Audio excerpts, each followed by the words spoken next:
ہر قسم کی تعریف اللہ کے لیے ہے جو اپنی مخلوق پر پہل کرتے ہوئے انعام فرماتا ہے اور احسان کے ساتھ اپنے بندوں پر فضل فرماتا ہے.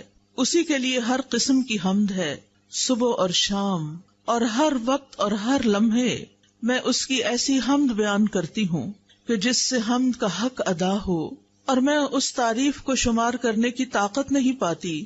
اس کی وہی شان ہے جیسا کہ اس نے خود اپنی تعریف کی ہے. ہم انسان تو اس کی تعریف کرنے سے عاجز ہیں.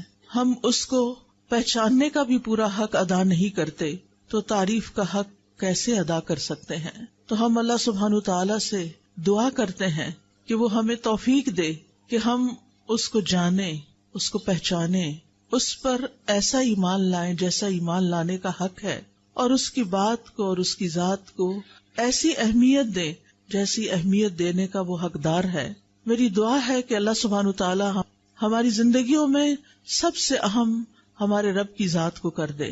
ہمارے دلوں میں سب سے زیادہ محبت اسی کی ہو، ہمارے دلوں میں سب سے زیادہ اسی کی ملاقات کا شوق ہو، ہم اس کی رحمتوں کو محسوس کریں، ہم کبھی اس سے مایوس نہ ہوں. اللہ سبحانہ تعالیٰ ہمیں آج کی اس مجلس سے بھرپور فائدہ اٹھانے کی توفیق عطا فرمائے. اللہ سبحانہ تعالیٰ ہمارا خالق ہے، وہی ہمارا مالک ہے، وہی ہمارا رازق ہے، اور وہی ہماری حفاظت فرمانے والا ہے. ہم تو اپنی حفاظت بھی خود نہیں کر سکتے. ماں کے پیٹ میں ہماری حفاظت کس نے کی؟ اللہ رب العزت نے. پیدائش کے وقت کتنے تنگ راستے سے نکالا، کس نے ہمیں زندہ سلامت باقی رکھا؟ اللہ نے. بچپن میں ماں ضرور خیال رکھتی ہے، لیکن اصل میں پالنے والا تو ہمارا رب ہی ہے، جس نے ہمارے لیے غذا کا اہتمام کیا، جس نے ہمیں کھانا پینا سکھایا، جس نے ہمیں بولنا سکھایا. الرحمن علم القرآن خلق الانسان علمہ البیان. اللہ نے انسان کو پیدا کیا اور اسی نے بولنا سکھایا. ہمارے اندر تو کوئی طاقت نہیں، ہم تو نہیں جانتے تھے نہ حروف کو نہ الفاظ کو. اسی نے ہمیں کان دیے، اسی نے ہمیں سنوایا، اسی نے ہمیں بلوایا، اسی نے ہمیں دکھایا، اسی نے ہمیں آنکھ اور کان اور دل دماغ اور سارے اعضاء دیے، جن کو ہم افسوس کے ساتھ یہ کہ اس کی فرما برداری کی بجائے اس کی نافرمانی میں استعمال کرنے لگتے ہیں. جن چیزوں کو دیکھنے سے وہ منع کرتا ہے ہم وہی دیکھنے لگتے ہیں، جن چیزوں کو سننے سے وہ منع کرتا ہے ہم وہی سننا شروع کر دیتے ہیں. لیکن اس کے باوجود وہ ہم پر اپنی رحمت فرماتا ہے، اور جو کچھ اس نے ہمیں دے رکھا ہے اس کو دیے رکھتا ہے، چاہے ہم اس کی مرضی کے مطابق استعمال کریں یا اس کی مرضی کے خلاف استعمال کریں. اللہ سبحانہ تعالیٰ سب کی حفاظت کرتا ہے، لیکن اپنے مقرب بندوں کی، اپنے پیارے بندوں کی خاص حفاظت کرتا ہے. اللہ سبحانہ تعالیٰ ہمیں اپنے خاص بندوں میں شامل کر لے. اللہ سبحانہ تعالیٰ ہمیں قرآن والوں میں شامل کر لے. اللہ سبحانہ تعالیٰ ہمیں السابقون الاولون میں شامل کر لے، جو نیکیوں کی طرف سب سے پہلے رغبت کرتے ہیں، جو نیکیوں کے کاموں میں جلدی کرتے ہیں. یسارعون فی الخیرات رغبا ورہبا. یہ پیغمبروں کی خصوصیت اللہ تعالیٰ نے بتائی ہے کہ وہ نیکیوں میں، خیر کے کاموں میں بہت جلدی کرتے تھے، کبھی رغبت سے، کبھی رہبت سے، کبھی امید کے ساتھ، کبھی خوف کے ساتھ. اللہ سبحانہ تعالیٰ صرف ہماری حفاظت نہیں کرتا، بلکہ وہ تو زمین و آسمان کی حفاظت کر رہا ہے. وہ تو بل کے اندر ایک چیونٹی کی بھی حفاظت کرتا ہے، اس کو بھی خوراک دیتا ہے. وہ تو اس بڑے آسمان کی جو ہمارے اوپر چھایا ہوا ہے ایک چھت کی طرح بغیر ستونوں کے، اس کی بھی حفاظت کرتا ہے کہ وہ ہمارے اوپر ٹوٹ کے گر نہ پڑے. اللہ سبحانہ تعالیٰ ان تمام چیزوں کی اپنی رحمت اور خاص رحمت کے ساتھ حفاظت فرما رہا ہے. وَيُمْسِكُ السَّمَاءَ أَن تَقَعَ عَلَى الْأَرْضِ إِلَّا بِإِذْنِهِ إِنَّ اللَّهَ بِالنَّاسِ لَرَءُوفٌ رَحِيمٌ. اور وہ آسمان کو یوں تھامے ہوئے ہے کہ وہ اس کے اذن کے بغیر زمین پہ گر نہیں سکتا. بلا شبہ اللہ بندوں پر بڑا ہی شفقت کرنے والا، بڑا ہی مہربان ہے. اور یہ حفاظت اس کے لیے کچھ مشکل کام بھی نہیں، اس پر کچھ بوجھ بھی نہیں. اللہ سبحانہ تعالیٰ پوری کائنات کی حفاظت فرما رہا ہے. وہ ستاروں اور سیاروں کو بھی ہم پہ گرنے نہیں دیتا. سورج، چاند، ستارے ہمارے اوپر سے گزر جاتے ہیں. اللہ سبحانہ تعالیٰ نے ان کو ایسے نظام میں باندھ کے رکھا ہوا ہے کہ ان میں سے کوئی بھی سرتابی کر کے ٹوٹ کے نیچے نہیں آتا. اور جو ستارے اس کے حکم سے ٹوٹتے بھی ہیں، فضا میں گرتے بھی ہیں، الحمدللہ ہمارے اوپر ان کی بارش نہیں برستی کہ ہم رات سوئے پڑے ہوں اور اوپر سے کوئی ایسی چیز آ کے گرے کہ صبح اٹھ ہی نہ سکیں. کس طرح اللہ تعالیٰ جاگتے میں بھی اور سوتے میں بھی ہماری حفاظت کرتا ہے. پھر اللہ سبحانہ تعالیٰ اپنے مومن بندوں کی شیطان سے بھی حفاظت فرماتا ہے. شیطان جو ہمارا ازلی ابدی دشمن ہے، کس طرح اللہ سبحانہ تعالیٰ نے ہمیں اس سے بچا کے رکھا ہوا ہے. وہ ہمیں اللہ سے دور لے جانا چاہتا ہے اور ہم اللہ کی باتیں سننے کے لیے اس کو چھوڑ کر شوق در شوق ایسی محفلوں میں آ کے بیٹھ جاتے ہیں اور اپنی زندگیوں کو اس کی راہ میں وقف کرتے ہیں، اس کا دین سیکھتے ہیں. یہ اس کی مدد اور اس کی رحمت کے بغیر ہو ہی نہیں سکتا. لہٰذا اللہ اپنے خاص بندوں کو شیطان سے بچا کر ان کے دلوں میں ایمان پیدا کر دیتا ہے اور ایمان کی محبت پیدا کر دیتا ہے، ایمان کو ان کے دلوں میں سجا دیتا ہے. وَلَٰكِنْ حَبَّبَ إِلَيْكُمُ الْإِيمَانَ وَزَيَّنَهُ فِي قُلُوبِكُمْ. اللہ نے ایمان کو تمہارے دلوں میں محبوب بنا دیا اور اس نے ایمان کو تمہارے دلوں میں سجا دیا. شیطان تو کبھی یہ کام نہ کرنے دیتا. اگر اللہ سبحانہ تعالیٰ کی خاص رحمت نہ ہوتی، پھر اللہ سبحانہ تعالیٰ جہاں ہماری دنیا کی مصلحتوں کی حفاظت کرتا ہے، اللہ سبحانہ تعالیٰ ہمارے دین اور ایمان کی حفاظت بھی فرماتا ہے. گمراہ کرنے والی خواہشات اور گمراہ کرنے والے شبہات اور شکوک سے بھی اور شیطان کے وسوسوں سے بھی ہمیں بچاتا ہے. اللہ سبحانہ تعالیٰ کا خاص شکر ہے کہ اس نے ہماری عقل کی حفاظت کی ہے کہ ہم بات سمجھ پاتے ہیں. اس نے ہمارے صحت کی حفاظت کی ہے کہ ہم اپنے کام چل پھر کے کر سکتے ہیں. اس نے ہماری قوتوں کی حفاظت کی ہے کہ ہم دیکھ سکتے ہیں، سن سکتے ہیں، بول سکتے ہیں، ہم بہت سے کام کر سکتے ہیں، چیزیں اٹھا سکتے ہیں، رکھ سکتے ہیں. اور اس میں آپ دیکھیے کہ خاص طور پر اللہ کے جو خاص بندے ہوتے ہیں جو اپنے اعضاء کو اللہ سبحانہ تعالیٰ کی رضا کے کاموں میں لگاتے ہیں، ان کی کس طرح اللہ تعالیٰ مدد فرماتے ہیں. ابو طیب الطبری کے بارے میں آتا ہے کہ وہ 100 سال کی عمر سے بھی زیادہ آگے بڑھ گئے تھے، لیکن وہ اپنی عقل اور قوت سے فائدہ اٹھا سکتے تھے، یعنی ان کی عقل برقرار تھی. عام طور پر تو یہ ہوتا ہے نا، جو لوگ بوڑھے ہونے لگتے ہیں ان کا حافظہ کمزور ہو جاتا ہے، وہ بھولنے لگتے ہیں اور بعض اوقات وہ بالکل بیکار ہو جاتے ہیں. انہوں نے کشتی سے زمین پہ چھلانگ لگا دی تو اس پر سب نے کہا کہ یہ آپ نے کیا کیا ہے، اس عمر میں چھلانگیں تو نہیں لگاتے.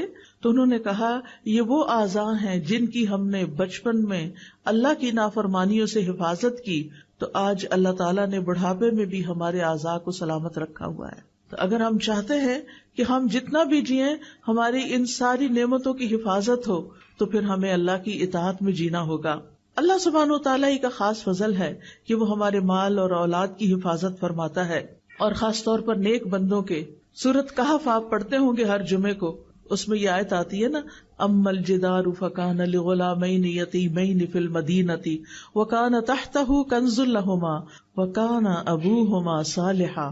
اور دیوار کی بات یہ ہے، وہ دیوار جسے خضر علیہ السلام نے، وہ گر چکی تھی تو اسے دوبارہ بنا دیا تھا، حالانکہ اس بستی والوں نے انہیں کھانا نہیں دیا تھا، پھر بھی انہوں نے وہ دیوار بنا دی ان کے لیے بغیر کسی قیمت کے.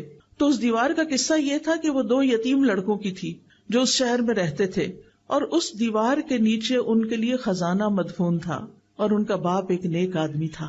تو باپ کی نیکی کی وجہ سے اس کے فوت ہونے کے بعد اس کی اولاد کے خزانے کی وراثت کی حفاظت کی جا رہی ہے. لیکن آج ہم دیکھتے ہیں کہ جب مال حرام سے کمایا جاتا ہے اور حرام جگہوں پہ خرچ کیا جاتا ہے اور اولاد کو بھی حلال حرام کی تمیز نہیں سکھائی جاتی، تو پھر آپ نے دیکھا ہوگا، سنا تو ہوگا کہ کس طرح اولاد باپ کے مرنے کے بعد اپنے ہی باپ کی چھوڑی ہوئی وراثت پر لڑ لڑ کے مرتی ہے، اور کیسے کیسے جھگڑتی ہے، اور کیسے کیسے وہ آپس میں پھر ایک دوسرے کے گلے کاٹتے، اور بعض اوقات قتل و غارت تک نوبت آ جاتی ہے. لیکن اگر انسان اپنی زندگی کو اللہ کی اطاعت میں گزارتا ہے تو اس سے نہ صرف یہ کہ زندگی میں فائدہ ہوتا ہے، بلکہ مرنے کے بعد بھی اللہ تعالیٰ غائبانہ طریقے سے اولاد کی بھی حفاظت کرتا ہے اور مال کی بھی حفاظت کرتا ہے، اور اس کام کی بھی حفاظت کرتا ہے جو آپ اپنی زندگی میں کرتے ہیں. اس حفاظت کے لیے آج میں آپ کو ایک دعا سکھاؤں گی اور اس کا مطلب بھی بتاؤں گی، تاکہ ہم اس دعا کو اپنی زندگی میں شامل کریں اور اللہ تعالیٰ ہماری قوتوں کی حفاظت فرمائے، اور پھر یہ حفاظت ہمارے مرنے کے بعد بھی جاری رہے. میرے پیچھے کہیے، اللہم متعنی بسمعی وبصری واجعلہما الوارث منی وانصرنی علی من ظلمنی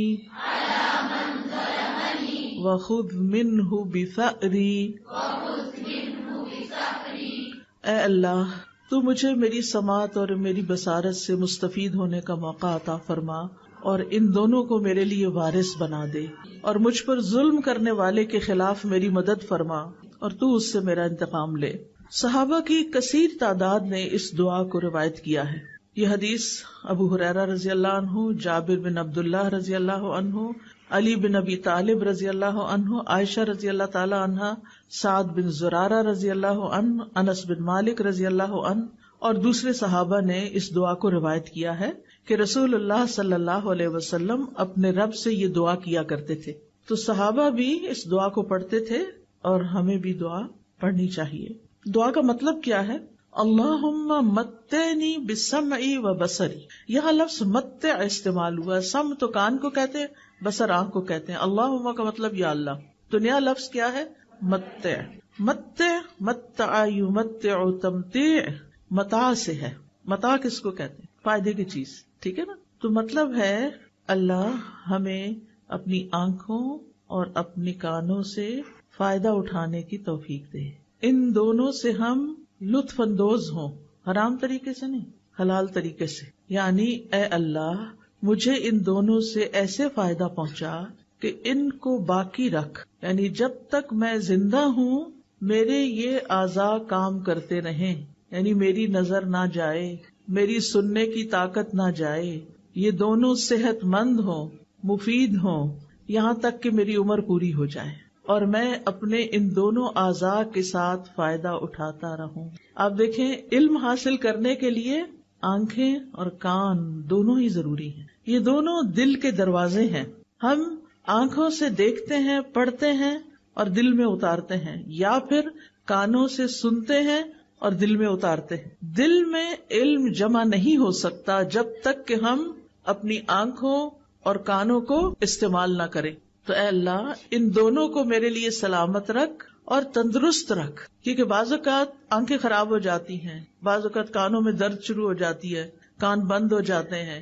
تو ان کی صحت اور سلامتی کی دعا ہے یہ. جسم میں باقی اعضاء بھی بڑے کام کے ہیں، لیکن یہ بہت ہی اہم ہے کہ یہ دونوں صحیح کام کرتے رہیں، ہر طرح کی بیماریوں سے محفوظ رہیں، تاکہ ہم ان کو اللہ کی رضا میں، اللہ کی اطاعت کے کاموں میں استعمال کریں. اور پھر وَاجْعَلْهُمَ الْوَارِثَ مِنِّي کہ اللہ ان دونوں کو میرا وارث بنا دینا. وہ کیسے؟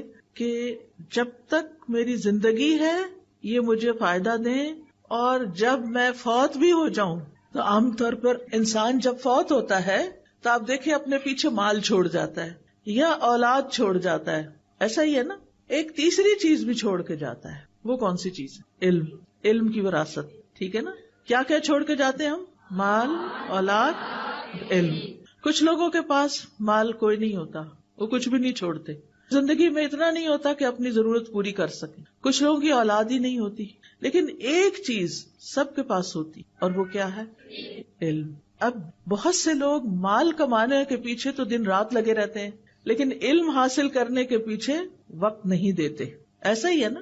وہ کہتے ہیں ہمارے پاس وقت نہیں ہے، حالانکہ وقت ہوتا ہے.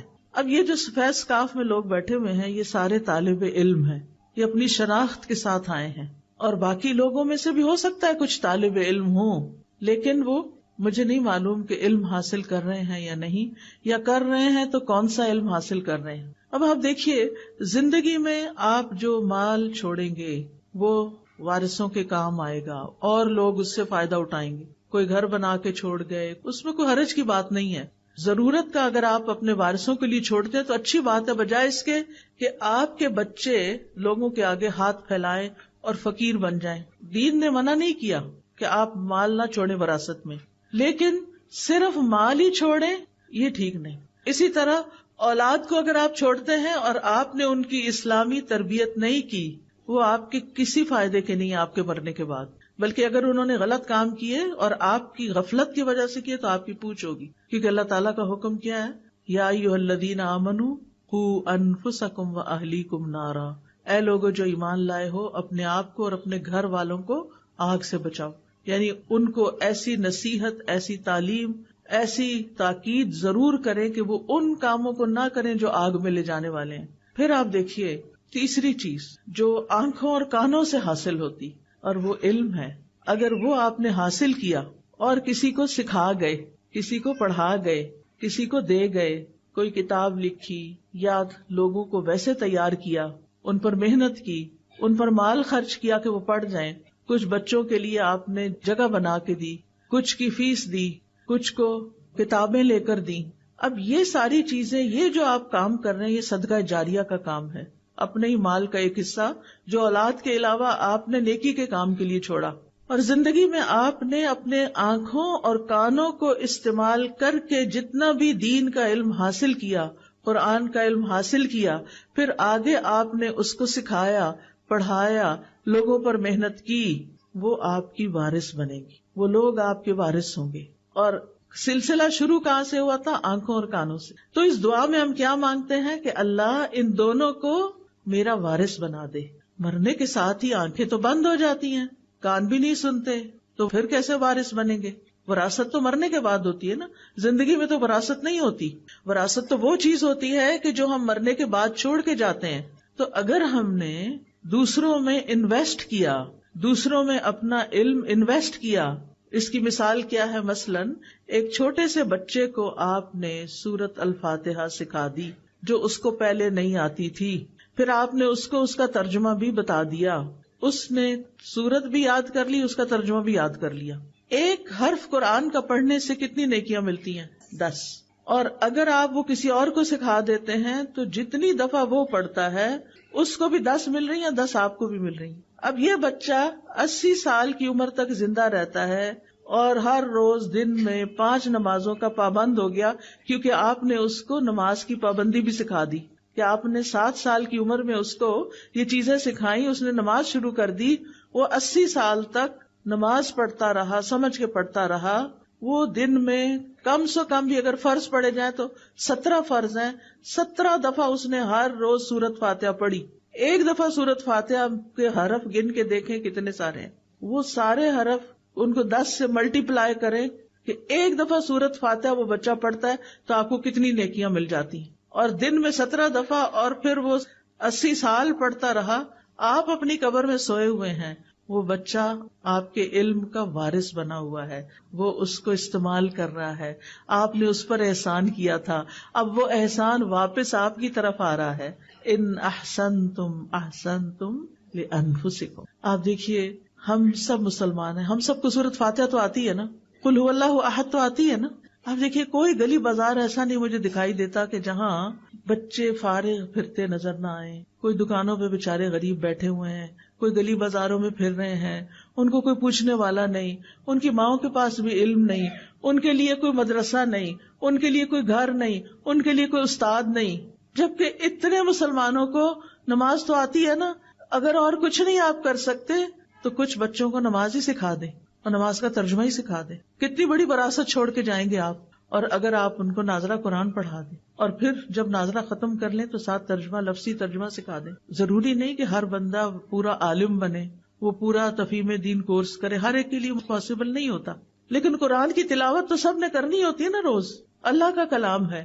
تو اگر آپ خود پڑھا رہے ہیں بہت اچھا، اگر آپ نہیں پڑھا سکتے آپ انتظام کریں جگہ جگہ، جہاں آپ کے رشتہ داروں کے گھر ہیں، جہاں کہیں کہ اپنے گھر کا ایک حصہ، ایک کونا چند بچوں کے لیے مختص کرو. ایک ٹیچر مقرر کرو جس کی آپ ٹریننگ کریں، آپ اس کی تنخواہ دیں، وہ جم کے بچوں کو پڑھائے. وہ بھی آپ کا مال بھی لگ رہا ہے اور آپ کی ہدایت بھی وہاں جاری ہے. یہ بھی آپ کے وارث بن جائیں گے کیونکہ آپ نے انتظام کیا، آپ نے محنت کی، آپ نے ان کو شوق دلایا، آپ نے مال خرچ کر کے ٹیچر مقرر کی.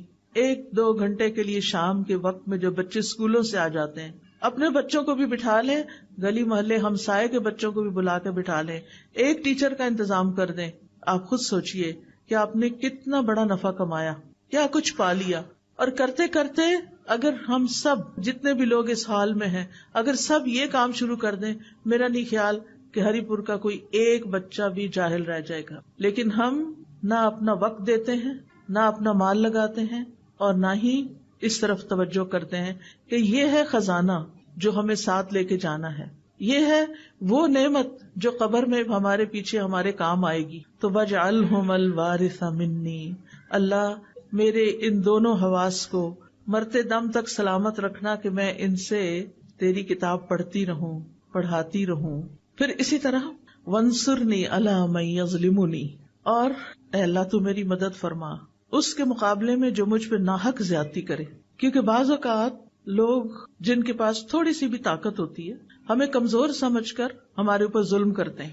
یہ مختلف طرح کے ظلم ہو سکتے ہیں. مختلف طرح کے کیا ظلم ہو سکتے ہیں کہ بعض لوگ آپ کو ایموشنلی بلیک میل کرتے ہیں اور آپ پہ ظلم کرتے ہیں، بعض آپ کا مال چھین لیتے ہیں، بعض آپ کی وراثت کا حصہ چھین لیتے ہیں، بعض لوگ آپ کے اوپر ناحق الزام لگاتے ہیں. آپ نے کوئی غلط کام کیا نہیں ہوتا اور وہ کیا کرتے ہیں، وہ آپ کے اوپر جھوٹے الزام لگا دیتے ہیں اور ہم کچھ بھی کر نہیں پاتے. ہم مظلوم، یا اللہ، پھر کس کو پکارتے ہیں؟ اللہ کو پکارتے ہیں، یا اللہ تو ہی ہے ہمارا، تو ہماری مدد فرما اور اس ظلم کے مقابلے میں تو میرا ساتھ دے.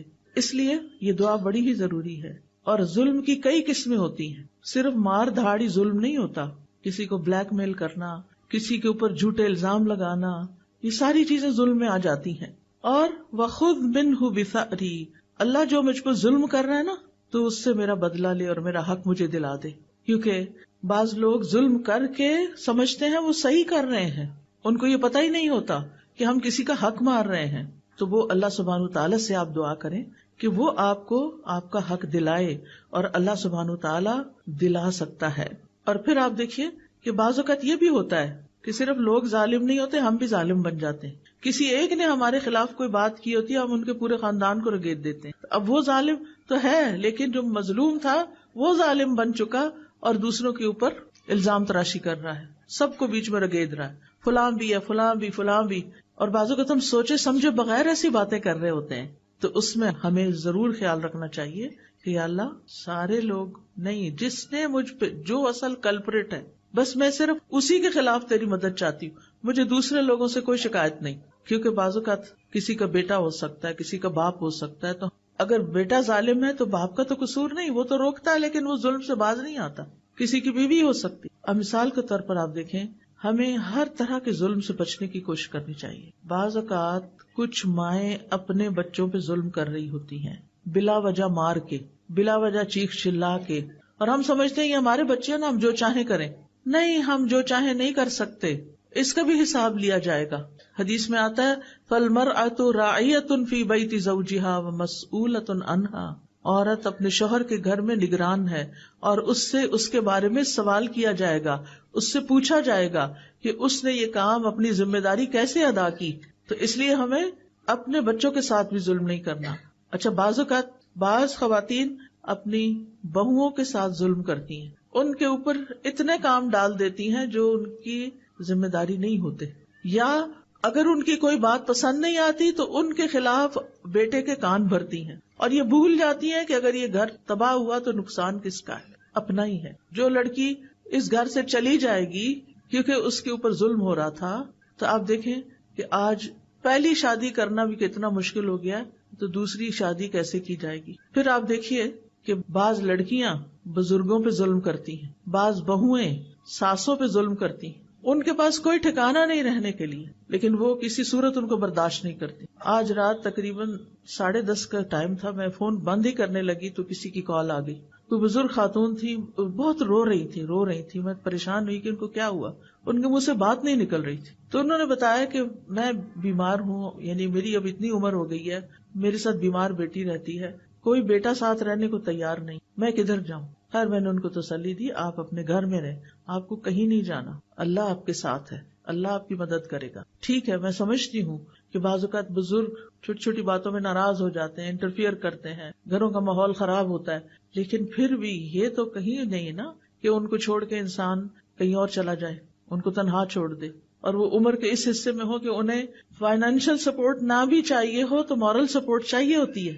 بزرگوں کو سب سے زیادہ جو چیز تکلیف دیتی ہے وہ تنہائی ہے، جب گھر میں پوتے پوتیاں ہوتے ہیں، نواسے وغیرہ ہوتے ہیں، تو ان کے لیے ایک خوشی کی بات ہوتی ہے، وہ ان کے ساتھ دل بہلاتے ہیں کیونکہ وہ خود بھی بچے بن چکے ہوتے ہیں اور چھوٹے بچوں سے ان کا دل زیادہ لگتا ہے.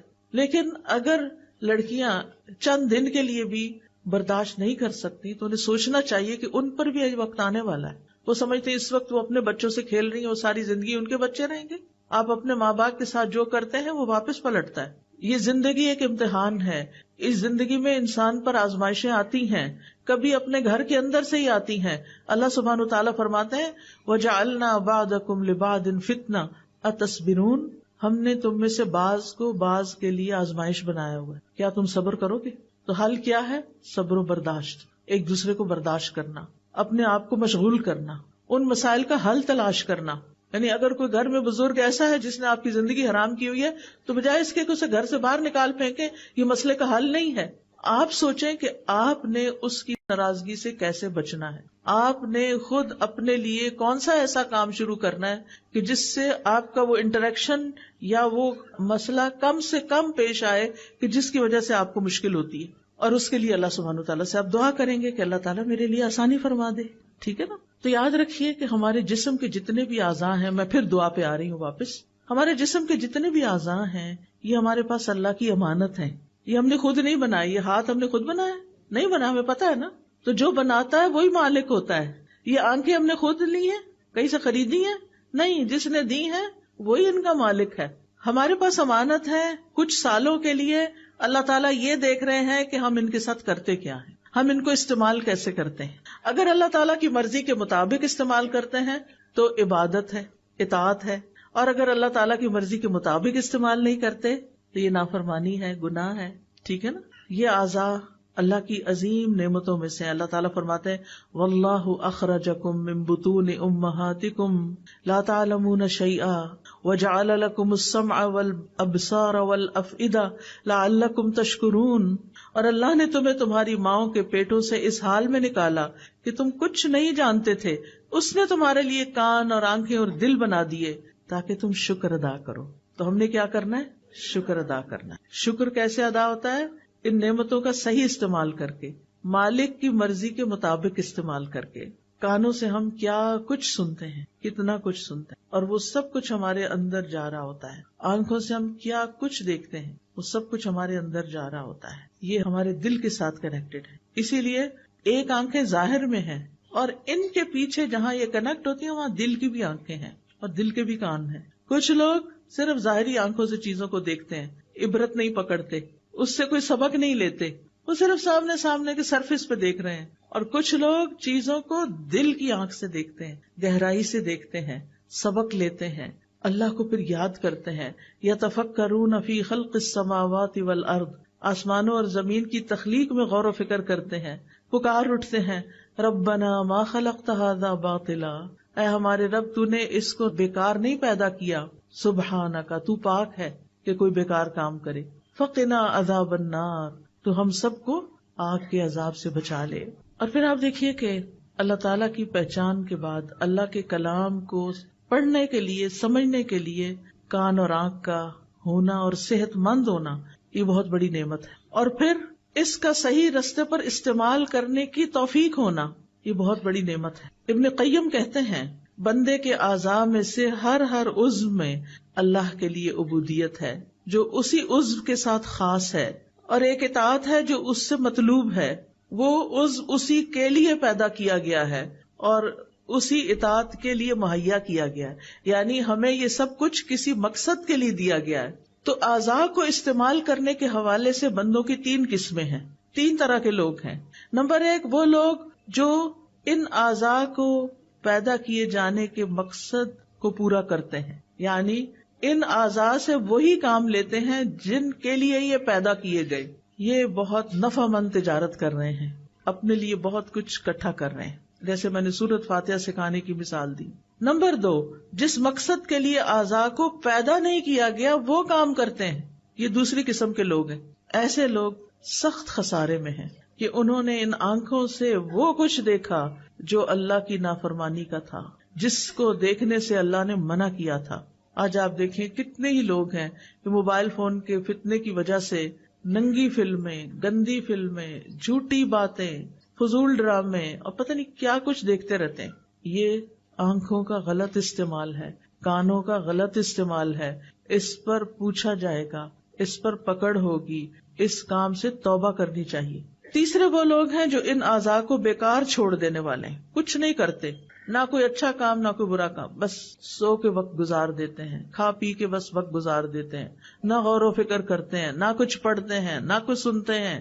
انہیں قرآن کی تلاوت کی توفیق نہیں، انہیں قرآن سننے کی توفیق نہیں، انہیں کہیں جا کر علم حاصل کرنے کی توفیق نہیں، کسی کو سکھانے کی توفیق نہیں. ایسے لوگ اپنا نقصان کر رہے ہیں. آج جو آپ لوگ یہاں میرے سامنے بیٹھے ہیں، میں بعض چہرے ایسے دیکھ رہی ہوں کہ جس میں ماشاءاللہ بالکل بزرگ خواتین ہیں.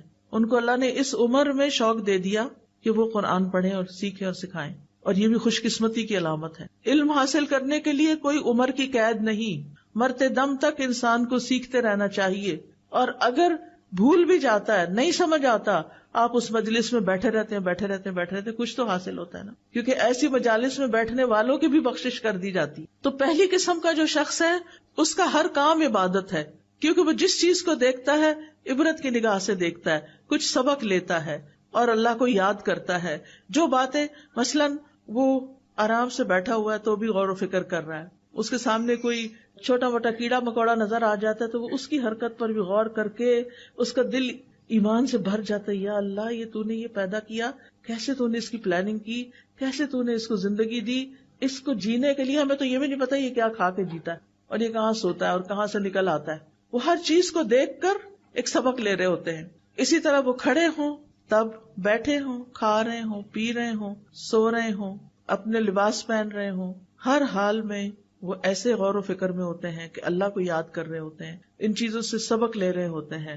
ایسے لوگ ہر لمحہ عبادت میں ہوتے ہیں. دوسری قسم کے لوگ جو فضول چیزیں بولتے، سنتے، دیکھتے رہتے ہیں، ان کا ہر عمل ان کے خلاف جائے گا، ہر چیز میں ان کی پکڑ ہوگی. کیونکہ غلط چیز انسان دیکھ لیتا ہے نا تو وہی پھر خیالات بھی آتے ہیں. غلط چیزیں سن لیتا ہے. اب جو اگر میوزک کا اچانک بھی آپ نے کہیں گاڑی میں سفر کر رہے تھے، انہوں نے لگا دیا، سن لیا، گھر آ کے وہی منہ سے نکلتا جاتا ہے. اور کچھ لوگ تو مرتے دم تک صرف پھر گانے ہی گا رہے ہوتے ہیں.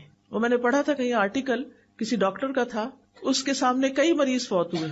اس نے کہا کہ ہر ایک الگ الگ باتیں کر رہا ہوتا ہے. کم ہی لوگ ہیں جن کو کلمہ نصیب ہوتا ہے، باقی کوئی اگر تاجر ہے تو خرید و فروخت کی باتیں کر رہا ہے، اور اگر کوئی گانے بجانے کے شغل میں تھا تو وہ وہی گانے گا رہا ہوتا ہے. اس کو کہیں بھی کہ لا الہ الا اللہ پڑھو تو اس کو توفیق نہیں ہوتی.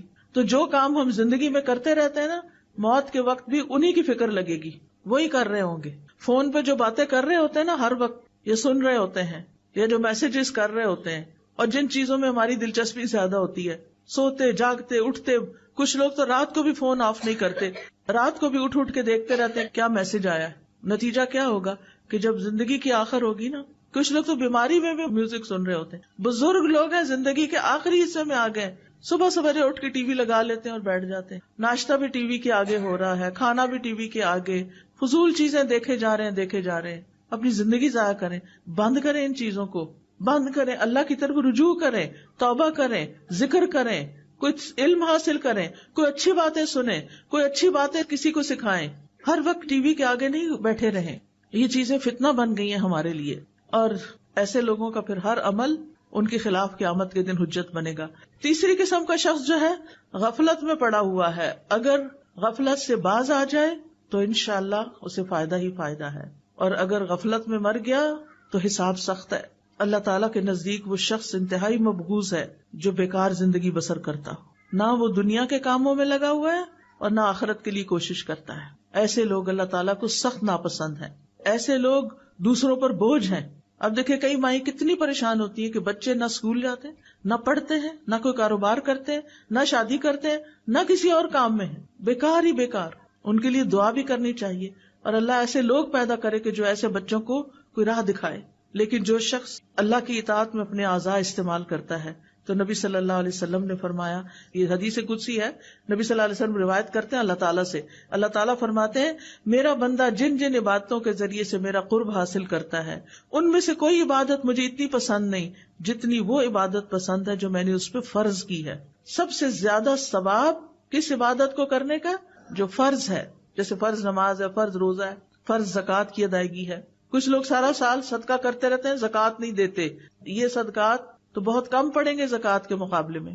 تو فرض ادا کرنا اللہ تعالیٰ کے نزدیک سب سے زیادہ پسند ہے. پھر فرمایا میرا بندہ نوافل کے ذریعے مجھ سے اتنا قریب ہو جاتا ہے کہ میں اس سے محبت کرنے لگ جاتا ہوں. اللہ تعالیٰ ایسے بندوں سے محبت کرتے ہیں. جب میں اس سے محبت کرنے لگ جاتا ہوں تو میں اس کا کان بن جاتا ہوں جس سے وہ سنتا ہے، اس کی آنکھ بن جاتا ہوں جس سے وہ دیکھتا ہے، اس کا ہاتھ بن جاتا ہوں جس سے وہ پکڑتا ہے، اس کا پاؤں بن جاتا ہوں جس سے وہ چلتا ہے. اگر وہ مجھ سے مانگے تو میں اسے دیتا ہوں، اگر وہ مجھ سے پناہ کا طلبگار ہو تو میں اس کو پناہ دیتا ہوں. اور میں کسی چیز میں تردد نہیں کرتا جس کو میں کرنے والا ہوتا ہوں جو مجھے مومن کی جان نکالنے کے وقت ہوتی ہے. وہ مومن موت کو بوجہ تکلیف پسند نہیں کرتا اور مجھے بھی اسے تکلیف دینا اچھا نہیں لگتا. اب کیا مطلب ہے کان بن جاتا ہوں، آنکھ بن جاتا ہوں؟ مطلب یہ ہے کہ وہ اپنے کانوں آنکھوں سے بس وہی کام لیتا ہے جو اللہ کو پسند ہوتے ہیں. وہ اپنے سارے اعضاء کو اللہ کی اطاعت میں لگا دیتا ہے، یہ اللہ کی توفیق اس کو مل جاتی، اس کے لیے آسانی ہو جاتی ہے. اور جو ان سے کام نہ لے، اللہ سبحانہ وتعالیٰ فرماتے ان شر الدواب عند اللہ الصم البکم الذین لا یعقلون، بے شک جانداروں میں سب سے برے اللہ کے نزدیک وہ بہرے گنگے لوگ ہیں جو عقل سے کام نہیں لیتے، یعنی اپنے ان اعضاء کو استعمال نہیں کرتے. ایسے لوگ اندھیروں میں ہیں، گمراہ ہیں، غافل ہیں. اب ہمیں کرنا کیا چاہیے؟ سب سے پہلے تو یہ کہ ان کانوں سے اللہ کے احکامات سننے چاہیے. اللہ تعالیٰ کیا فرما رہے ہیں؟ اللہ تعالیٰ فرماتے ہیں واتقوا اللہ واسمعوا، اللہ سے ڈرو اور سنو. سنو اللہ تعالیٰ کیا فرما رہا ہے. واسمعوا واطیعوا، سنو اور اطاعت کرو. تو سماعت علم کے حصول کا سب سے پہلا سبب ہے. سننے سے، یعنی بچہ جب ابھی پڑھنے کے قابل نہیں ہوتا سن سن کے سیکھ لیتا ہے. اور بعض بچوں کی مائیں ماشاءاللہ پریگنینسی میں بھی قرآن سنتی ہیں، اور جب بچے کو دودھ پلاتی ہیں تو قرآن سنتی رہتی ہیں، جب کوئی کام کرتی ہیں تو قرآن سنتی رہتی ہیں. ایسے بچے چھوٹی چھوٹی عمر میں جب بولنے کے قابل ہوتے ہیں ان کے منہ سے قرآن جاری ہو رہا ہوتا ہے. آیتوں کی آیتیں، دعاؤں کی دعائیں یاد کر چکے ہوتے ہیں کیونکہ ماں سنتی تھی. وہ ماں کے پیٹ میں بھی سن رہے تھے، وہ پیدا ہو کے بھی سن رہے تھے، وہ بولنے تک سنتے رہے. سن سن کے انہوں نے بہت کچھ سیکھ لیا. ساری زندگی کے لیے ان کے اندر وہ چیزیں جمع ہو گئی. اور کچھ مائیں کیا سنتی ہیں پریگنینسی میں اور کیا دیکھتی ہیں پریگنینسی میں. اور بچہ چھوٹا ہوتا ہے تو گھر میں کیا دیکھ رہا ہوتا ہے، اور اس کے ہاتھ میں موبائل پکڑا دیتی، کارٹون لگا دیتی. وہ کارٹون دیکھ دیکھ کے بڑے ہو رہے ہیں. وہ پھر آپ کی اطاعت کہاں سے کریں گے؟ وہ اللہ کے بندے کہاں سے بنیں گے؟ سفیان ابن عیینہ کہتے ہیں علم کی ابتدا غور سے سننے سے ہوتی ہے، پھر خاموش ہو کر سننا، پھر اس کو یاد کرنا، پھر اس پر عمل کرنا، پھر اس کو آگے پہنچانا.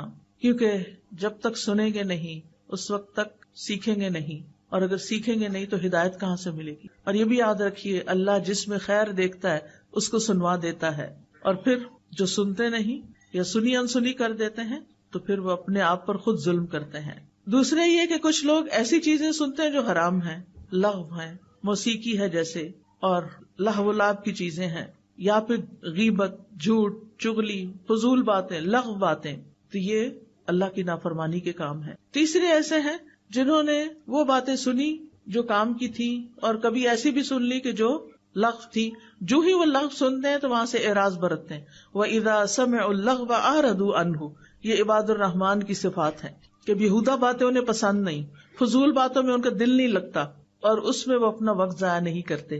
ہم سب کو بھی سوچنا چاہیے کچھ بھی بولنے سے پہلے، منہ کھولنے سے پہلے اس بات کی کتنی ضرورت ہے کرنے کی، اور اگر نہیں تو فالتو میں باتیں نہیں کرتے جانا چاہیے. کچھ لوگ تو کسی وقت چپ بیٹھتے ہی نہیں، نہ وہ غور و فکر کرتے ہیں، نہ وہ ذکر کرتے ہیں، وہ صرف باتیں باتیں باتیں. بہت زیادہ بولنا بھی ایک آفت ہے. بولیں اس وقت جب آپ کے بولنے کی کوئی قیمت ہو، ہر وقت نہیں باتیں کریں. پھر آپ دیکھیے کچھ چیزوں کو سننا عبادت ہے، جیسے قرآن کی تلاوت سننا، کوئی علم کی چیز سننا، کوئی اچھا لیکچر سننا. نبی صلی اللہ علیہ وسلم بعض اوقات صحابہ کو کہتے تھے کہ وہ قرآن کی تلاوت کریں اور آپ سنیں، اور آپ سنتے تھے، آپ کو سننا پسند تھا. ان کا طریقہ یہ ہوتا تھا کہ وہ کسی جماعت میں بیٹھتے تو حلقہ بنا لیتے، ایک پڑھتا اور باقی سب سنتے، پھر دوسرا پڑھتا سنتے. اس طرح دور ہوتا ہے. مثلاً آپ نے تجوید بھی سیکھ لی، قرآن پڑھ لیا، سب کچھ، آپ حلقہ ایک بنا کے اپنا اپنا سب پڑھ سکتے ہیں. اگر ایک ٹیچر بیچ میں ہو تو وہ کریکشن بھی کر سکتی ہے. عبداللہ بن مسعود کہتے ہیں مجھ سے نبی صلی اللہ علیہ وسلم نے فرمایا مجھے قرآن پڑھ کر سناؤ. میں نے کہا آپ کو میں پڑھ کے سناؤں؟ وہ تو آپ پہ نازل ہوا ہے. آپ نے فرمایا میں دوسرے سے سننا چاہتا ہوں. اس لیے قرآن سننا ایک عبادت ہے. آپ بھی ضرور سنا کریں، کچھ وقت نکالا کریں کہ آپ تلاوت سنیں اور خاموشی سے سنیں. وَإِذَا قُرِئَ الْقُرْآنُ فَاسْتَمِعُوا لَهُ وَأَنصِتُوا لَعَلَّكُمْ تُرْحَمُونَ، جب قرآن پڑھا جائے تو اسے کان لگا کے سنو اور چپ رہو تاکہ تم پہ رحم کیا جائے. تو قرآن سننے سے اللہ کی رحمت آتی ہے. پھر کانوں سے وہ چیزیں نہ سنیں جو حرام ہیں، جیسے غیبت، چغلی. اگر کوئی کر رہا ہو تو اس کو روکیں، یعنی غیبت کرنے والا تو مجرم ہے ہی، سن کے ہاں میں ہاں ملانے والا بھی برابر کا شریک ہے. اس لیے اگر کوئی کر رہا ہو تو دلچسپی نہ لیں اور ادھر ادھر بات کو ختم کرنے کی کوشش کریں. پھر اسی طرح اگر کوئی دین کا مذاق اڑا رہا ہو اس مجلس سے اٹھ جائیں، وہاں نہ بیٹھیں. پھر اسی طرح تجسس نہ کریں، کان لگا کے دوسروں کی باتیں نہ سنیں. کانوں کے زنا سے بھی بچیں، اور کانوں کا زنا فحش باتیں سننا ہے. فحش گفتگو کرنے سے بچیں تاکہ آپ بولیں اور آپ کے کان سنیں، یہ بھی غلط ہے. پھر اسی طرح لغو باتیں نہ سنیں، جھوٹ نہ سنیں. اسی طرح آنکھوں کا صحیح استعمال کریں، کائنات میں غور و فکر کریں، عبرت حاصل کریں، اچھی کتابیں پڑھیں، قرآن کی تفاسیر پڑھیں، احادیث پڑھیں. ابن تیمیہ کہتے ہیں اللہ سبحانہ وتعالیٰ نے اپنی کتاب میں آنکھوں کو جھکا کر رکھنے کا حکم دیا ہے. اس کی 2 اقسام ہیں. پہلی، پردے کے لائق مقام کو دیکھنے سے نظر جھکانا، یعنی عورتوں کو نہیں دیکھنا چاہیے. دوسری، شہوت کے مقام کو دیکھنے سے نظر جھکانا، یعنی کسی کی شرمگاہ کو نہیں دیکھنا چاہیے. آنکھ کا بھی حساب ہوگا کہ کہاں کہاں کیا دیکھتے رہے. لہٰذا ایسی تصویریں بھی نہ دیکھیں کہ جو ننگی ہوں، جس میں دوسروں کی عورت نظر آ رہی ہو. حرام چیزوں کی طرف نہ دیکھیں، فحش ویڈیو، فحش تصاویر. پھر اسی طرح غیر محرم مردوں کو نہ دیکھیں. کوئی ضرورت کی بات ہو تو کر لیں، ورنہ خواہ نہ دیکھتے چلے جائیں. اپنی نگاہیں جھکا کے رکھیں. اور اسی طرح مرد بھی، کیونکہ دونوں کے لیے اللہ تعالیٰ نے الگ الگ حکم دیا، عورتوں کو بھی دیا، مردوں کو بھی دیا. آنکھ کی حفاظت کرنے والے کے لیے جنت کا وعدہ بھی ہے، اور جو شخص حرام سے اپنی آنکھیں بچا کے رکھتا ہے اللہ اس کی عبادت میں لذت پیدا کر دیتا ہے. آنکھوں کو اللہ کے راستے میں جگائیں بھی. بہت زیادہ سوتے نہ رہیں. کچھ لوگ رات کو بھی سوتے پھر دن کو اٹھتے پھر دوبارہ دن کو بھی سوتے ہیں. اپنی نیند کو کم کریں. پھر اللہ کے ڈر سے روئیں بھی. قرآن کو دیکھ کر پڑھیں چاہے آپ کو حفظ ہو. نبی صلی اللہ علیہ وسلم نے فرمایا جو آدمی چاہتا ہے کہ اسے اللہ اور اس کے رسول سے محبت ہو، اسے قرآن مجید کی تلاوت مصحف دیکھ کے کرنی چاہیے. بعض اوقات ہم موبائل پہ ہی پڑھ لیتے ہیں سفر وغیرہ میں، لیکن افضل یہی ہے کہ ہم قرآن مجید سے ہی پڑھیں، اس کو دیکھ کے پڑھیں. پھر اسی طرح غور و فکر کرتے ہوئے اپنے کام پہ نظر رکھیں، ادھر ادھر نہ دیکھیں وہ کیا کر رہا ہے وہ کیا کر رہا ہے. بعض لوگ لیکچر میں آتے ہیں، ذرا سا کوئی اٹھا ہلا جلا سب سننا چھوڑ کے، دیکھنا چھوڑ کے ادھر دیکھنا شروع ہو جاتے ہیں اور پیچھے پیچھے ان کے چلتے جاتے ہیں. کیا حاصل، کیا کمایا آپ نے؟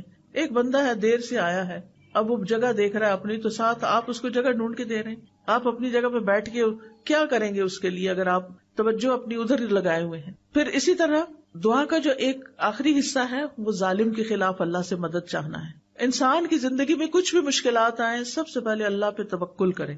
میرا یہ مسئلہ اللہ حل کرے گا، اللہ پر بھروسہ کریں. وَمَن يَتَوَكَّلْ عَلَى اللَّهِ فَهُوَ حَسْبُهُ، جو اللہ پہ بھروسہ کر لیتا ہے اللہ تعالیٰ اس کے لیے کافی ہو جاتا ہے. یہ کہا کر اللہ تو میرے لیے کافی ہے ان سب کے مقابلے میں. حسبی اللہ ونعم الوکیل نعم المولا ونعم النصیر. اور یہ یقین رکھیں اللہ کے اذن کے بغیر کوئی مخلوق آپ کو نقصان نہیں دے سکتی، کوئی آپ کا کچھ نہیں بگاڑ سکتا. لوگوں کی اذیتوں کے مقابلے پر اللہ کی مدد لیں، اللہ کا سہارا لیں. مخلوق کے شر سے صرف اللہ ہی بچا سکتا ہے. یعقوب علیہ السلام اور ان کے محبوب لاڈلے بیٹے یوسف علیہ السلام کے درمیان ایک عرصے تک جدائی ہو گئی تھی، مشکل آئی تھی، آزمائش آئی تھی، لیکن انہوں نے کیا کہا تھا؟ فاللہ خیر حافظا وہو ارحم الراحمین. ان کو نہیں پتا تھا بیٹا کہاں ہے. بعض علماء کہتے ہیں یوسف علیہ السلام 40 سال تک گم رہے، لیکن اللہ نے ان کو ان کے باپ کی طرف واپس لوٹایا جو یہ کہا کرتے تھے فاللہ خیر حافظا وہو ارحم الراحمین. جب آپ کو بھی اپنی اولاد کے بارے میں فکر ہو، آپ انہیں رخصت کر رہے ہیں، ظاہر ساری زندگی اولاد کو ساتھ تو نہیں رکھ سکتے، کوئی باہر کے ملک چلے جاتے ہیں، کوئی کہیں اور جا رہے، تو آپ کے دل میں وسوسے آتے ہیں کہ پتہ نہیں کیا بنے گا، پتہ نہیں کیسا ماحول ہوگا، کہیں ان کا ایمان نہ چلا جائے. تو یہ دعا پڑھا کریں اللہ خیر حافظا وہو ارحم الراحمین. ابراہیم علیہ السلام کی حفاظت کس نے کی تھی؟ اللہ نے. آگ سے بچا لیا تھا. موسیٰ علیہ السلام کی حفاظت پانی میں کس نے کی تھی؟ اللہ نے. سلیمان علیہ السلام کی حفاظت کس نے کی تھی؟ اللہ نے. جنوں سے ان کو بچایا تھا. عیسیٰ علیہ السلام کی حفاظت کس نے کی تھی کہ ان کو ان کے دشمنوں سے بچا کے آسمان پہ اٹھا لیا تھا؟ اللہ نے. اللہ اپنے بندوں کی غیبی مدد کے ذریعے حفاظت کرتا ہے. رسول اللہ صلی اللہ علیہ وسلم کی غار ثور میں حفاظت کس نے کی تھی؟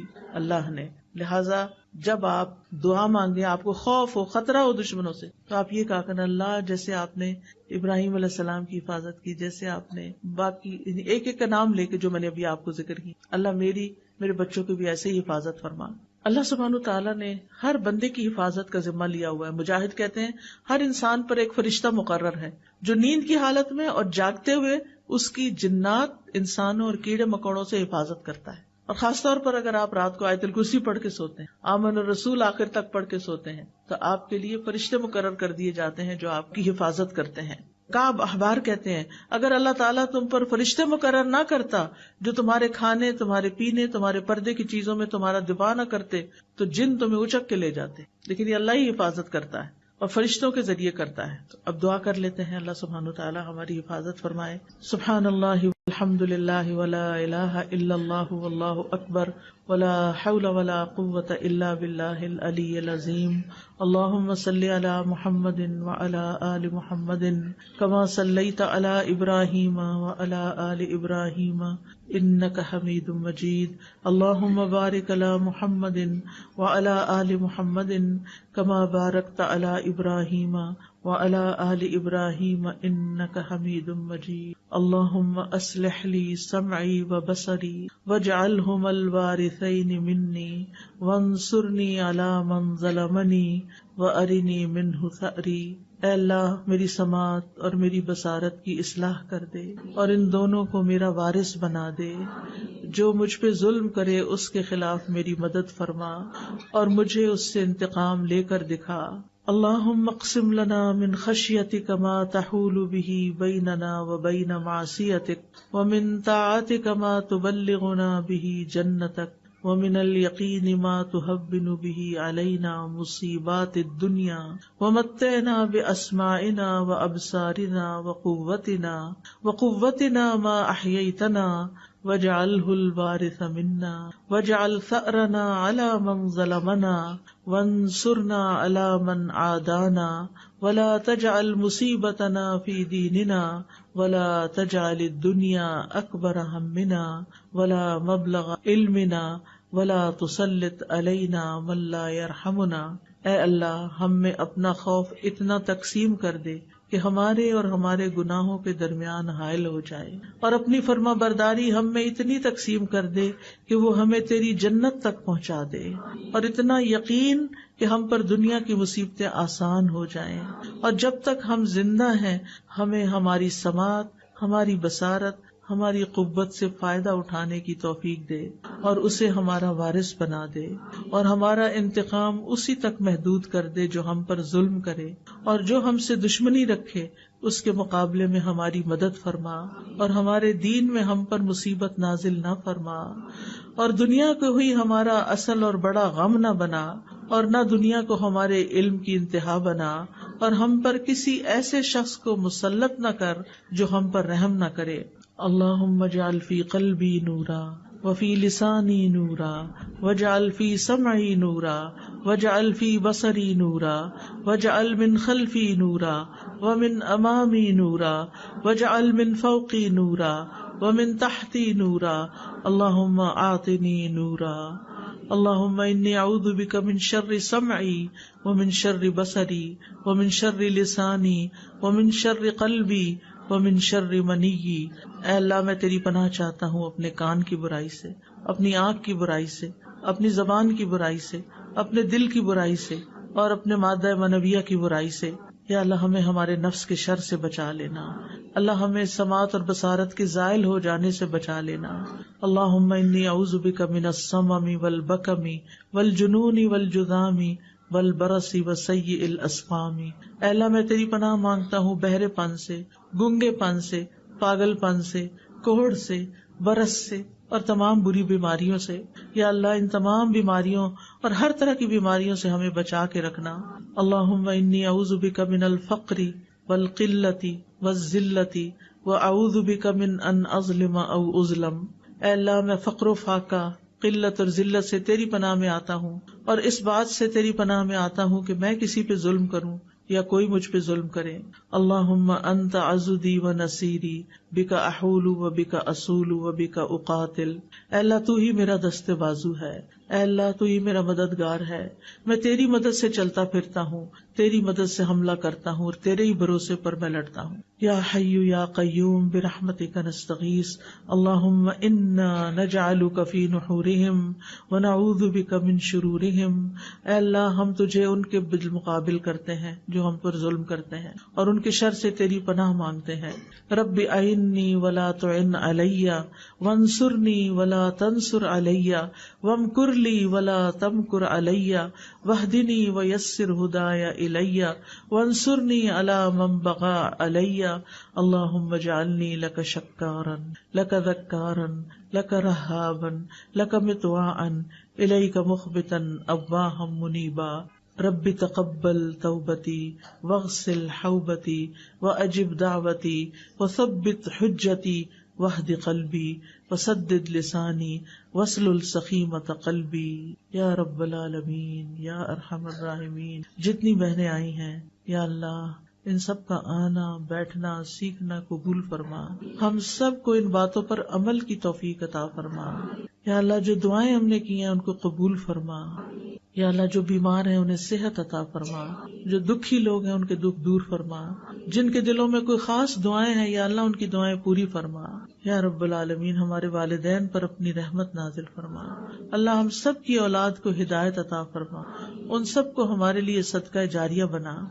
اللہ ہمیں اپنا مال، اپنا وقت، اپنی جان ایسے کاموں میں خرچ کرنے کی توفیق دے جن سے تو راضی ہو جائے. یا اللہ تو ہماری ساری مشکلات آسان کر دے. اللہ ساری مشکلات آسان فرما دے. یا اللہ تو ہماری قوتوں کو مرتے دم تک بحال رکھنا. یا اللہ تو ہم سے راضی ہو جا. اللہ ہم تجھ سے راضی ہیں، تو بھی ہم سے راضی ہو جا. ربنا تقبل منا انك انت السميع العليم وتب علينا انك انت التواب الرحيم. وصلى الله تعالى على خير خلقه محمد وعلى آله واصحابه واهل بيته اجمعين برحمتك يا ارحم الراحمين. الہی آمین. سبحانك اللهم وبحمدك اشهد ان لا اله الا انت استغفرك واتوب اليك.